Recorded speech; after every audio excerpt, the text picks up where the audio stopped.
12 ঘটিকায় যখন ফলাফল প্রকাশিত হলো, বিভিন্ন সংবাদ মাধ্যমের মাধ্যমে ফলাফলের বিস্তারিত শুনছিলাম। আমার হাত কাঁপছিল, বুকের ভেতর হৃদস্পন্দন যেন থেমে যাচ্ছিল। আমি ওয়েবসাইটে প্রবেশ করলাম। আমি রোল নম্বর লিখলাম। نور على نور والفرحة مليت حضور مبارك يا أجمل قلبين في درب حب وسرور আসসালামু আলাইকুম সম্মানিত ফাতেমা আপু। আজ আমি এমন একটি ঘটনা শেয়ার করতে চাই যা মনে পড়লে এখনো আমার চোখ ভিজে যায়।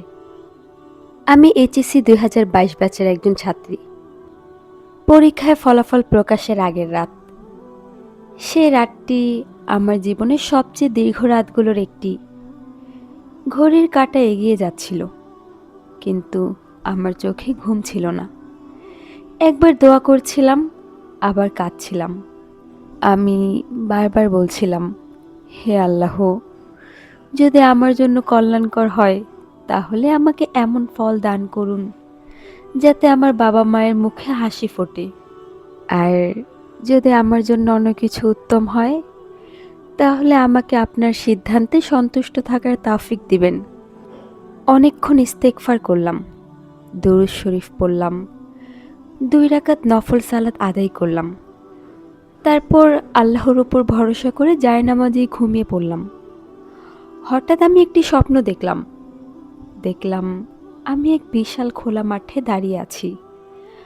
আকাশে কালো মেঘ নেই, কোনো ঝড় নেই। হঠাৎ খুব কোমল ও নির্মলভাবে বৃষ্টি আমার উপর নেমে এলো, কিন্তু সেটা সাধারণ বৃষ্টি মনে হচ্ছিল না। আমার মনে হচ্ছিল এ যেন আল্লাহর রহমতের বৃষ্টি। আমি 2 হাত তুলে সেই বৃষ্টিতে দাঁড়িয়ে আছি। আমার বুক ভরা দুশ্চিন্তা একে একে ধুয়ে যাচ্ছে। আমি শুধু হাসছি, আর আমার হৃদয় এমন এক প্রশান্তিতে ভরে যাচ্ছে যা ভাষায় প্রকাশ করা অসম্ভব। ঠিক তখনই ঘুম ভেঙে গেল। ফজরের আজান হচ্ছিল। আমি বিছানায় বসে আলহামদুলিল্লাহ বললাম। আমি জানতাম না এই স্বপ্নের কোনো অর্থ আছে কিনা, কিন্তু আমি অনুভব করছিলাম কেন আমার মুখে বিজয়ের এবং প্রশান্তির একটা হাসি বইছিল, এবং অদ্ভুতভাবে আমার সব ভয় যেন দূর হয়ে গিয়েছিল। সেদিন সকালে ফলাফল প্রকাশ, অতএব আমি আর ঘুমালাম না। আমি তখন থেকেই আলহামদুলিল্লাহ, আলহামদুলিল্লাহ, আলহামদুলিল্লাহ বিজয়ের এই প্রতিধ্বনিতে মেতে উঠেছিলাম।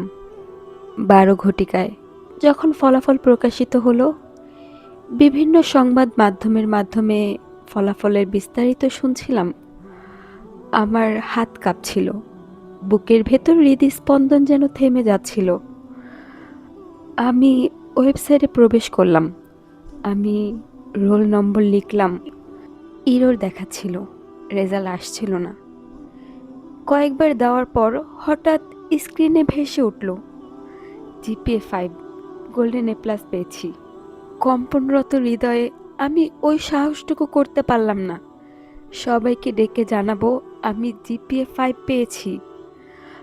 আমি কিছুক্ষণ স্ক্রিনের দিকে তাকিয়েছিলাম, তারপর সিজদায় লুটিয়ে পড়লাম। আলহামদুলিল্লাহ, আলহামদুলিল্লাহ, আলহামদুলিল্লাহ ইয়া রব। আমার অনুমান বলছিল আমার রব আমাকে তার রহমতের বৃষ্টিতে ভিজাবেন ইনশাআল্লাহ। আমি যেন তার প্রত্যক্ষ নিয়ামত অনুভব করছি। সেদিন আমি অনুভব করেছিলাম গোল্ডেন এ প্লাস ছিল আল্লাহর একটি নিয়ামত, কিন্তু তারও আগে যে প্রশান্তি তিনি আমার অন্তরে নাজিল করেছিলেন সেটাই ছিল আমার সবচেয়ে বড় সুসংবাদ। দোয়া, যা পাথরেও ফুল ফোটাতে পারে। দোয়া মানুষকে শুধু সফলতা দেয় না, সফলতার আগে আল্লাহ তার অন্তরে এমন প্রশান্তি দান করতে পারেন যা পৃথিবীর সবচেয়ে বড় নিয়ামতগুলোর একটি। علينا يهني هيا ليل غني معانا وانشر فرح في دنيانا